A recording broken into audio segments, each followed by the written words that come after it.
Tentara Israel menyebarkan himbauan kepada warga Gaza untuk segera pindah mengungsi pada Jumat 13 Oktober lalu. Seruan itu disampaikan militer Israel melalui sebuah selebaran dari udara ke wilayah jalur Gaza. Israel meminta agar 1,1 juta warga keluar dari Gaza demi keselamatan mereka. Pasalnya menurut Israel, kelompok Hamas kerap bersembunyi di gedung-gedung yang dihuni warga sipil. Sehingga demi keselamatan warga, Israel meminta agar mereka segera meninggalkan Gaza. Militer Israel mengungkap bahwa pihaknya tengah mempersiapkan serangan darat terhadap kelompok Hamas. Warga di kota Gaza diminta untuk pindah ke wilayah selatan demi menyelamatkan diri. Militer Israel menyerukan agar warga menjauh dari pagar keamanan di perbatasan Gaza. Namun ancaman dari Israel tersebut mendapat berbagai penolakan dari beberapa warga.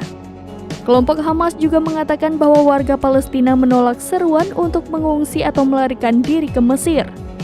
Hamas mengatakan bahwa warga Palestina akan tetap berada di rumahnya dan tidak akan meninggalkan tanah air mereka.